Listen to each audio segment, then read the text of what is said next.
Okay, so let's just jump right in. You hear it everywhere, right? Gut health, detox, everyone's looking for that big reset button for their body. But this whole idea is not new. Not at all. Today, we're going to put two very, very different ways of thinking about this under the microscope. An ancient yogic practice, and its, well, much more modern cousin. And that really gets us to the heart of it. When we talk about doing a total gut reset, what are we actually talking about? Are we tapping into some kind of forgotten ancient wisdom? Or are we maybe wandering into a field of very modern and very real risks? That's exactly what we need to figure out. And right off the bat, this is the single most important thing to get. On one side, you have Yogic Basti, which is all about internal control. It's a skill you develop. On the other side, you have an Enema, which is about introducing a fluid from the outside.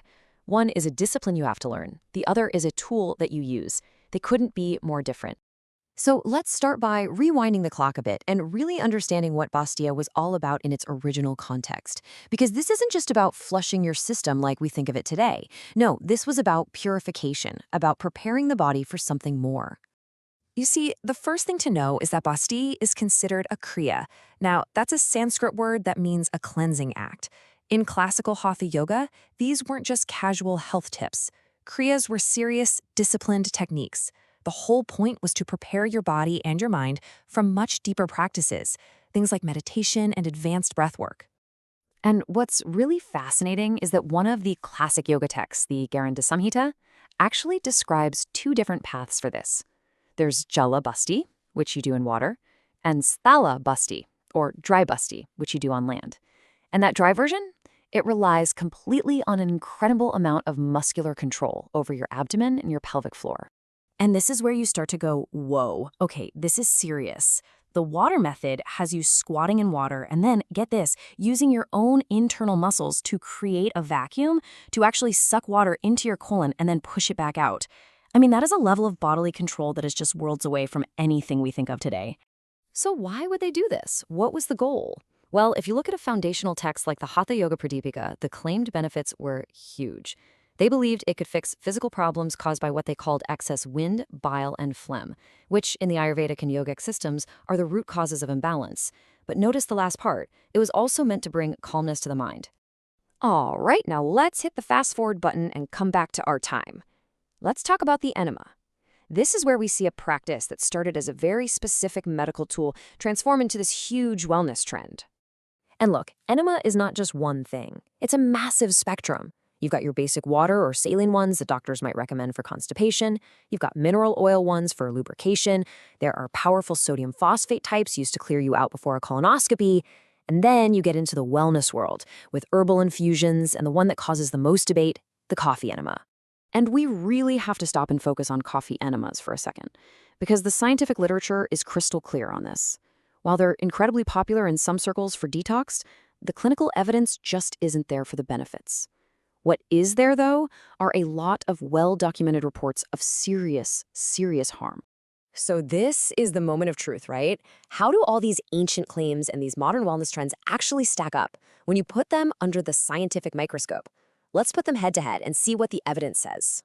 And this table just lays it all out. Look at the difference. Delivery method for Basti, internal yogic skill. For an enema, a passive bag or bottle. The stated aim? Basti was about balancing the body's energies, the doshas. Enemas are for constipation relief or this vague idea of detox. And the evidence? For Basti, it's mostly ancient texts. For enemas, there's decent evidence for constipation, but it's really weak for detox. And then you get to the risks, and you see things like perforation, burns, and electrolyte imbalance listed for enemas. It's a totally different ballgame. Now, to be fair, when it comes to the yogic Basti practice, the simple truth is we just don't have the modern clinical trials. They're pretty much non-existent. Sure, you could come up with some plausible ideas for how it might work, stimulating the vagus nerve or something, but a plausible idea is a long, long way from being clinical proof. But when you look at the other side, especially with coffee enemas, the clinical literature is anything but silent. We have documented cases of severe complications. And we're talking about really scary stuff here. Colitis, which is severe inflammation of the colon, rectal burns from the hot liquid, actual perforations of the bowel, and in the most tragic cases, life-threatening sepsis and even death. The risk is absolutely real.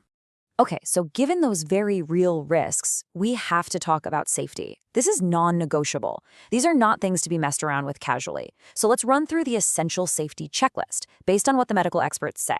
First up, the absolute no-goes. These are the situations where clinical guidance says you should not be doing this, period. If you have any active bleeding, if you're in the middle of a flare-up of Crohn's or colitis, if you've had a recent abdominal surgery, the list goes on.